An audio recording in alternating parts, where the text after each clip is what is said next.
Vacances, vacances, j'oublie tout.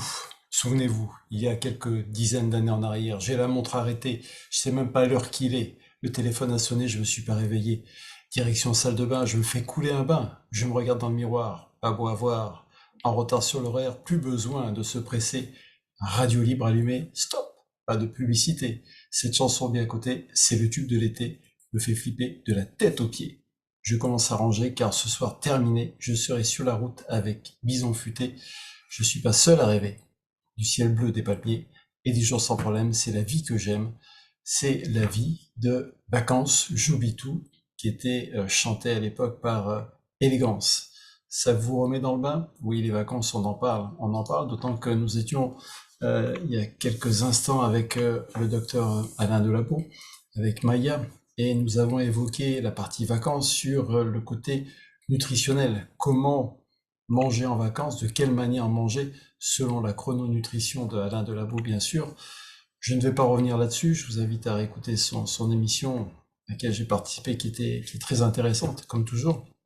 Moi, je voulais simplement revenir sur le côté vacances. Parce que qu'est-ce que c'est que vacances? Ce qui est intéressant, c'est vacances, l'étymologie de vacances. Ça vient du mot vacant, c'est-à-dire du latin vacances, participe passé du verbe vacare. Vacare, c'est quoi? Être libre, inoccupé, vacant. Par exemple, une place vacante, une place dans la maison. Cela veut dire aussi être inoccupé, oisif. Oisif, c'est un mot qu'on n'emploie plus, c'est-à-dire avoir du temps libre, se permettre de rêver. Ça vient également de vacus. Vacus, c'est l'adjectif. On est côté latin, c'est-à-dire vide, inoccupé, libre. Vacuis 10 également, jour des loisirs. Et puis vous avez également vacatio, exemption, dispense. Vous avez aussi vacuitas, espace vide, absence de quelque chose, d'où un mot que vous connaissez, vacuité. Alors, le latin vacare a donné en français vaquer. Vaquer à quelque chose, c'est s'occuper à faire quelque chose, c'est-à-dire je vais par exemple, je sais pas, vaquer à peindre les volets de la maison, je vais vaquer à occuper mon temps libre, je vais faire un week-end, congé, enfin, plein de choses. Vaquer, c'est aussi suspendre ses fonctions. Être en vacances, c'est la période justement idéale. Être en vacances, je vais vaquer tout le mois d'août. Ça tombe bien, nous y sommes. En ancien français, vous le savez, un vacances désigne un oisif. On revient à oisif, c'est-à-dire une personne qui est en vacances. Ce sens aujourd'hui a disparu. C'est pour ça qu'il est intéressant de revenir dessus. Donc voilà, ça c'était l'étymologie du mot vacances parce que c'est important. Donc, qu'allez-vous faire pendant les vacances? Peut-être que vous allez démarrer les vacances, peut-être que vous y êtes déjà, ou sont-elles terminées? Si elles sont terminées, il y en aura d'autres qui vont venir. Si elles sont terminées, de quelle manière les avez-vous vécues? Comment s'est déroulée votre reprise? Et puis si vous partez en vacances, comment allez-vous partir? Avec quel état d'esprit? Ce qui est intéressant, je me suis amusé à regarder un peu dans la presse, et puis nous avons un ministre qui a parlé des vacances. Et pour ce ministre, ça fait pas d'exception, c'est-à-dire que lui, il est parti à la fois à Chamonix, puis après, il va partir au Pays Basque. Et qu'est-ce qu'il va faire? Il va prendre du temps pour lire, passer du temps en famille. Souvent, les vacances, c'est fait pour être en famille ou entre amis. C'est un temps également que lui-même, en tant que ministre, encourage les Français à valoriser également. Alors, comme beaucoup, ce ministre, mais comme beaucoup de, on va dire, de conseils, comme beaucoup même d'entrepreneurs, conseillent de déconnecter, c'est-à-dire la déconnexion, se libérer du téléphone, se libérer du smartphone, se libérer de l'ordinateur, se libérer des mails. C'est ce que ce ministre a également conseillé. Alors, on me dirait, bon, c'est un ministre, il n'est pas spécialiste. Mais ce que je veux dire par là, c'est qu'avec une telle responsabilité de l'État qu'il a, lui-même dit que c'est nécessaire à faire. Parce que vous avez 11 mois et demi, c'est-à-dire vous avez 340 jours dans l'année pour lire vos mails, pour être sur vos téléphones. Prenez du temps pour vous, prenez du temps pour soi, justement pour être tranquille, pour être oisif. Donc vous avez je dirais entre guillemets, le droit, je ne vais pas dire le devoir, mais vous avez le droit de vous déconnecter de votre boîte mail pro, de vos téléphones, de tout ça, des réseaux sociaux. Vous allez voir que si vous y arrivez, vous allez gagner du temps pour vous, c'est-à-dire vous allez gagner une qualité de vie, gagner une qualité de vie pour vous, pour votre entourage, pour tous ceux avec qui vous êtes, parce que vous allez pouvoir profiter du moment présent. Et ça n'a pas de prix. Regardez peut-être le nombre de fois où vous êtes avec des amis ou de la famille et vous passez du temps sur les réseaux sociaux ou sur votre téléphone. Mais pendant que vous êtes, vous savez, le nez comme ça, déjà vous êtes les yeux rivés sur le bas, eh bien vous ne participez pas à l'ambiance générale, vous ne participez pas à je dirais, la communion, à aller vers les autres. Et c'est dommage, parce que cette relation à l'autre est nécessaire pour l'équilibre personnel. Alors profitez de ces vacances pour cela. Ça vous permettrait également de faire d'autres choses, de regarder des films, d'écouter de la musique, de faire du sport, de vous balader. Parce que les vacances, c'est fait pour changer. Alors vous me direz, mais attends, c'est bien gentil ce que tu nous dis, mais moi je reste chez moi. Parce que pour tout un tas de raisons, je ne pars pas. Très bien. Vous savez, je dirais, souvent je le dis d'ailleurs, des vacances chez soi, c'est très agréable parce qu'au moins vous allez pouvoir prendre le temps de vivre et non pas être bousculé. Vite, je me dépêche ce matin, je me lève, je pars au boulot, je rentre, je n'apprécie pas mon chez moi. Or là, vous allez pouvoir apprécier votre chez vous et vous allez faire aussi des choses que vous n'avez pas l'habitude de faire, que ce soit dans votre quartier ou sortir de votre quartier pour découvrir peut-être des expositions, pour découvrir des visites culturelles, pour faire plein d'autres choses. Voir des amis, bien sûr. Donc, ce que je pourrais vous dire, j'ai sélectionné, préparé un certain nombre de points. Si vous allez partir en vacances, je vous invite à définir le terme de vacances idéales. Qu'est-ce que pour vous des vacances idéales? Ça peut être à l'autre bout du monde, ça peut être rester en France, ça peut être dans votre quartier, seul, pourquoi pas, avec des amis. Donc, définissez qu'est-ce que pour vous des vacances idéales.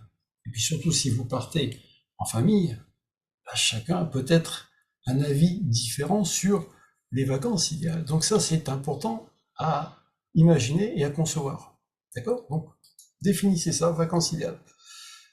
Également, est-ce que vous êtes du genre à préparer vos vacances à l'avance? Certains ont besoin de préparer 3 mois, 6 mois à l'avance, soit pour être rassuré, soit parce que, on va dire, il faut réserver des vols, il faut réserver des hôtels, c'est très compliqué. Pourquoi pas? Et puis, vous avez des personnes, un peu comme moi, qui au dernier moment disent, bon, allez, on part là, on fait ci, on fait ça. Et puis, on arrive toujours à trouver des solutions, que ce soit des vols, des billets de train, on prend la route, on arrive à trouver des hôtels, ça se passe bien. C'est peut-être une question de confiance, une question peut-être d'aventure, mais je conçois parfaitement qu'on ait besoin de tout réserver, de tout calibrer, pourquoi pas. Ça m'est arrivé déjà de faire, bien sûr, surtout si vous partez en famille nombreuse ou à plusieurs, c'est nécessaire d'organiser, surtout si vous allez loin. Mais ça, c'est à chacun. Ce qui est intéressant également pendant les vacances, c'est, on en parlait avec le docteur Delabo, c'est de manger bien sûr sainement, puisque vous n'êtes plus obligé de manger sur le pouce parce qu'il y a le travail. Prenez le temps d'aller au marché, que ce soit chez vous dans votre quartier ou si vous êtes dans une autre ville, village ou région, allez sur les marchés, allez voir les produits différents, allez goûter. Ça, c'est intéressant. Moi, j'adore ça, aller dans des régions, des pays différents pour goûter des produits, pour boire. C'est très intéressant. C'est enrichissant. Et ça va faire du bien à votre palais. Et puis, en plus de ça, si vous êtes gourmand et gourmet, vous allez vous régaler. Donc, mangez sainement, découvrez des produits, cuisinez si vous avez le temps. Puisque vous savez que la cuisine, c'est convivial. Quand on a du monde, l'été, on se fait un barbecue, une plancha, où on peut cuisiner différemment, mais c'est convivial, c'est d'aller vers les autres. Lâcher les réseaux, je vous l'ai déjà dit, enfin je vous l'ai proposé tout au moins. Certains partent même faire des cures détox numériques, pour vous dire. Euh, Autre chose qui est important pendant les vacances, faites en sorte de, de vous faire plaisir, avant d'aller faire plaisir aux autres. C'est-à-dire, euh, faites passer vos envies avant de celles des autres.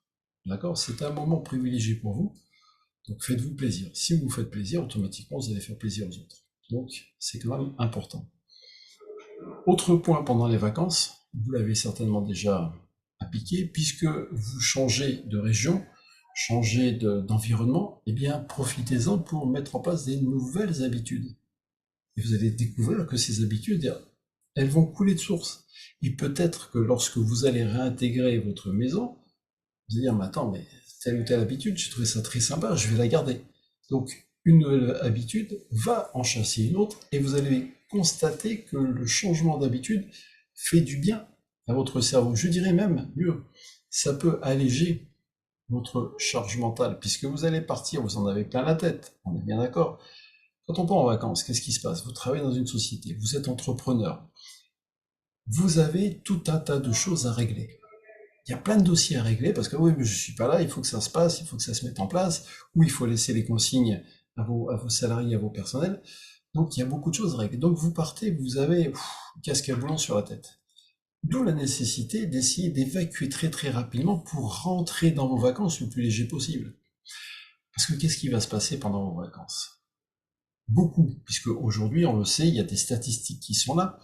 La plupart, vous ne vivez pas le moment présent, c'est-à-dire que même en vacances, vous êtes en train de penser à la rentrée.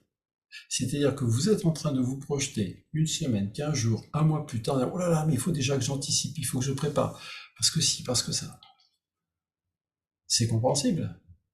Mais attention, vous ne vivez pas le moment présent parce que vous êtes en train de vous, je dirais, projeter sur une situation qui n'existe pas encore, mais vous allez gâcher vos vacances. Donc faites très attention à ça, changez vos habitudes, profitez de ces vacances pour dire, bon, on change tout. Vous savez également que vous, je vous l'ai dit tout à l'heure, vous pouvez passer des vacances chez vous qui vont être excellentes. C'est pas parce que on voit des photos de vacances de partout, paradisiaques, montagnes, mer, palmiers, tout ce que vous voulez, que les uns et les autres sont plus heureux là où ils sont. Il se peut que tranquillement chez vous, dans la tranquillité, puisque tout le monde est parti, vous êtes bien chez vous et vous allez profiter de votre ville d'une autre manière. Donc, c'est un état d'esprit. Ne soyez pas, je dirais, déçu, triste, parce que vous ne partez pas. Vous partirez une prochaine fois où il y aura moins de monde, où ça sera différent, où il y aura peut-être plus de facilité, de possibilités. Également, quand vous êtes en vacances, que vous soyez chez vous ou ailleurs, prenez le temps. Prenez le temps de vivre. Allez vous balader, allez flâner. Laissez-vous, vous savez, guider le nez au vent, comme on dit. Soyez oisif, j'en parlais tout à l'heure. Et vous allez constater que c'est très sympa parce que vous allez découvrir des régions, des produits, une architecture différente, une mentalité différente. Et ça, c'est très enrichissant. Vous allez voir que ça vous fait du bien et ça permet également de vider le trop-plein avec lequel vous êtes arrivé. C'est intéressant. Autre conseil, je pourrais dire, parce que ça aussi, c'est de l'expérience, et vous avez peut-être vécu cela, vacances entre amis. On a tous, à un moment donné, nous sommes tous partis en vacances entre amis. On a pris une maison, on a pris un hôtel, etc. C'est génial, tu vas voir, c'est sympa, vous venez chez nous à la maison. Vacances entre amis. Vous avez intérêt à définir les règles de vie des vacances à l'avance. Parce que sinon, ça va être conflictuel. Et que vous n'allez pas vous supporter. Et l'année d'après, dire plus jamais. Mais avant de dire plus jamais, faites en sorte de définir, si je puis dire, des règles pour que tout le monde puisse vivre en bonne harmonie, en bonne intelligence, et que vos vacances soient vraiment très agréables. Mais vous le savez, combien de fois on a entendu, ou on a vécu, dire, oh là là, j'ai passé, pour vous mesdames, souvent, même ceux qui cuisinaient, j'ai passé mon temps à la cuisine, ça n'a pas arrêté, on a eu tout le temps du monde, j'ai cuisiné, j'ai pas pu profiter de mes vacances, en fait je suis plus fatigué de mes vacances après qu'avant. Donc pensez à ça parce que c'est très important et c'est un petit, je dirais un petit détail qui peut faire beaucoup et qui va améliorer vos vacances. Ce que vous pouvez faire aussi, un dernier point, je vous parlais tout à l'heure, plutôt que de vous prendre la tête pendant les vacances à réfléchir à ce qui va se passer avant, vous pouvez l'anticiper dès le départ. C'est-à-dire qu'avant de partir en vacances, vous avez déjà anticipé et vous avez mis en place certaines choses qui fait que vous êtes tranquille pendant votre temps de vacances. C'est très important. Je vais également terminer sur un autre point qui est important parce que je l'avais offert il y a quelques 2, 3 ans, 4 ans en arrière. je m'étais amusé à faire ce que j'appelle un cahier vacances. Vous savez, les enfants, ils ont tous des cahiers vacances avec des devoirs. Là, il n'y a pas de devoirs. C'est simplement, j'ai mis en place un cahier qui permet de vous aider, si je puis dire, à réfléchir. Il y a des réflexions et différentes choses. Donc, si vous souhaitez recevoir ce cahier, je vous le transmets, je vous l'offre, bien sûr, par voie numérique, c'est-à-dire par mail. Vous m'envoyez un mail à fm, donc François Michelon, fm @motivationpremière.com, attaché en minuscule, fm @motivationpremière.com. Vous m'envoyez un mail en disant je souhaite recevoir le cahier de vacances et je vous le retourne par mail tout aussi simplement. Et ça vous permettra d'avoir tous les jours un sujet de réflexion, même sujet de réflexion et de discussion avec vos proches, avec vos amis. Je sais qu'il y a eu un grand succès, donc je renouvelle cela si ça vous fait plaisir. Faites-vous plaisir, parce que c'est ça les vacances aussi. C'est-à-dire de permettre et d'avoir des vacances, on va dire, plus intelligentes, c'est pas ça que je veux dire, mais des vacances qui soient différentes, qui vous nourrissent de l'intérieur. Également, je vous cite Marc Aurèle. Marc Aurèle, vous connaissez certainement, parce que c'est important pour les vacances. Et Marc Aurèle dit, en te levant le matin, rappelle-toi combien précieux est le privilège de vivre, de respirer et d'être heureux. Je trouve que c'est absolument magnifique comme témoignage. Témoignage également. J'en ai un qui m'est arrivé ce matin et je voudrais vous le partager. Le témoignage de cette personne, c'est une de mes clientes que j'ai accompagnée. Vous savez que j'accompagne des personnes pour optimiser, comme on dit, pour améliorer les performances, et puis également pour réduire tout ce qui est charge mentale, éviter le burn-out, puisque j'ai coécrit un livre avec le docteur Alain Delabo, que vous connaissez, et puis avec le docteur Ali Afjdeli, qui est médecin d'urgence. Et cette personne que j'ai accompagnée, qui est dans la partie commerciale, qui est dans l'immobilier, m'a envoyé un témoignage. De temps en temps, j'ai des clients qui m'envoient des témoignages, et je trouve que son témoignage est marquant, est frappant. Son témoignage est le suivant. La porte du changement ne peut s'ouvrir que de l'intérieur. Il y a des moments dans la vie où la route que l'on emprunte semble sinueuse, pleine de virages imprévisibles et de défis inattendus. Pour moi, cette route était mon parcours professionnel dans l'industrie aérienne. Pendant plus de 25 ans, j'ai sillonné les cieux de Paris à Londres, de Barcelone à Alger. Une aventure dynamique qui m'a offert des expériences inoubliables et des rencontres fascinantes. Cette personne dit, c'est une dame d'ailleurs, je me souviens encore du jour où j'ai réalisé que la porte du changement ne pouvait s'ouvrir que de l'intérieur. J'avais perdu cette clé de porte et c'est là que François Michelon est entré en scène. Mon histoire aurait pu prendre un tournant très différent si je n'avais pas croisé son chemin à ce moment crucial. Ma carrière avait été une mosaïque de postes et de lieux, une série d'étapes qui semblaient me rapprocher de quelque chose de plus grand. J'ai démarré à Paris, Charles de Gaulle, puis je me suis aventuré à Londres pendant 2 ans avant de revenir à Paris. J'ai ensuite parcouru les cieux espagnols pendant 5 ans avant de revenir à Paris, puis encore à Charles de Gaulle. Chaque changement de lieu m'apportait de nouvelles expériences, de nouveaux défis et de nouvelles personnes, comme autant de passagers dans mon vol de carrière. Mais il y a des moments où même les aviateurs les plus aguerris doivent atterrir pour faire le point. C'est ce qui m'est arrivé lors de ma crise de la quarantaine. Ou peut-être était-ce plutôt une prise de conscience profonde. J'ai pris une décision audacieuse, devenir entrepreneur. J'ai ouvert des entreprises spécialisées dans le conseil aéroportuaire, la gestion des ressources humaines et la formation. J'étais animé par une créativité débordante, une soif de défi et un amour pour le travail à l'étranger. Chaque jour était une nouvelle aventure, un défi à relever. J'ai travaillé avec des équipes variées, des clients exigeants et des cultures diverses. J'ai vécu des turbulences, bien sûr, mais chaque fois, je m'accrochais à mes ressources, mes amis, collègues, collaborateurs et ma famille. Ensemble, nous formions un équipage solide, prêt à affronter les vents contraires. Puis un jour, tout a changé. Le 20 mars 2020, un trou d'air m'a frappé de plein fouet, comme une secousse sismique qui a ébranlé les fondations de ma vie. Comme tant d'autres, J'ai dû faire face à l'inattendu, à l'incertain.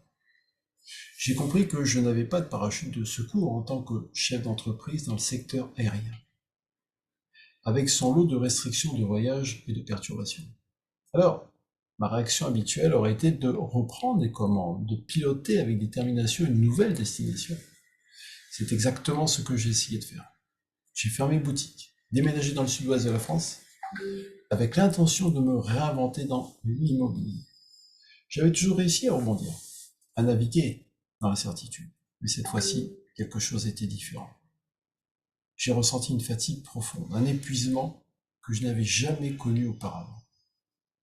La peur et la solitude m'envahissent, et j'ai réalisé que je n'étais pas capable de me relever seul. C'est à ce moment-là, précis, que François est arrivé. François n'est pas un pilote de remplacement, non, mais c'est un guide compatissant qui m'a aidé à découvrir quelque chose de fondamental. La clé du changement se trouve à l'intérieur de nous. Il m'a montré comment réapprendre la confiance en moi, comment me reconnecter à mes racines, comment alléger le fardeau qui pesait sur mes épaules. Avec son soutien, j'ai commencé à ouvrir la porte intérieure que j'avais laissée fermée pendant si longtemps. Aujourd'hui, je suis de retour chez moi, à Pau, dans le Béarn, une région qui résonne avec mon essence profonde. J'ai trouvé une nouvelle voie, une nouvelle activité qui nourrit mon âme. Je réapprends à savourer les petits moments de la vie, à cultiver la gratitude au quotidien, à garder le cap, même lorsque les vents sont contraires. Alors, merci François, merci d'avoir été là pour moi, non seulement dans le passé, mais aussi dans le présent et le futur. Parce que grâce à vous, j'ai retrouvé la clé du changement intérieur, une clé qui ne se perdra plus jamais. Mon voyage continue, une nouvelle perspective et un nouvel espoir à chaque étape. Je remercie Béatrice T, qui est une consultante chez Michel Simon, c'est-à-dire un réseau national de conseils en cession et reprise de fonds de commerce et entreprises. Ce témoignage m'a marqué, ce témoignage m'a pas bouleversé, mais voilà, j'en reçois régulièrement des témoignages en audio, en texte, etc. Mais je voulais vous le partager parce que il arrive au point de nommer où nous sommes en période de vacances pour la plupart. C'est bien de faire le point également, d'être tranquille et de vous mettre peut-être de nouveaux objectifs pour la rentrée. Tout simplement, la rentrée c'est dans un mois, c'est septembre. Alors vous me direz, oui mais moi je suis en décalé, c'est un peu plus tard. Faites-le à votre rythme, c'est pas un problème. Ce témoignage, je dirais, il est intemporel. Il est absolument extraordinaire et je le remercie encore parce que un témoignage permet d'aider d'autres personnes à dire ah mais oui mais effectivement moi aussi je suis comme ça donc peut-être que je peux m'en sortir. Oui bien sûr vous pouvez vous en sortir. Ça demande de la ténacité, ça demande de la volonté, ça demande de l'oser, ça demande un certain nombre de choses et ça demande d'être accompagné. Quand vous n'êtes pas en bonne forme, vous allez voir votre médecin qui va vous soigner. Après, vous pouvez avoir d'autres bobos, comme une santé mentale, qui est parce que vous avez moins de confiance en vous, parce que c'est plus difficile, parce que vous avez trop de choses à porter, eh bien, vous pouvez venir me consulter ou consulter d'autres personnes. Mais on a une utilité pour cela. Et moi, ça fait plus de 20 ans que je fais cela, c'est-à-dire que j'accompagne des sportifs de très haut niveau, j'accompagne des dirigeants, et puis j'accompagne cette personne qui est une entrepreneure dans l'immobilier, et qui a vécu cette expérience. Donc bravo d'avoir vécu cette expérience, bravo d'en être sorti, et encore une fois, merci. Sur ce, je vous souhaite d'excellentes vacances, et je vous dis à très bientôt sur les ondes avec notamment le docteur Alain Delabelle.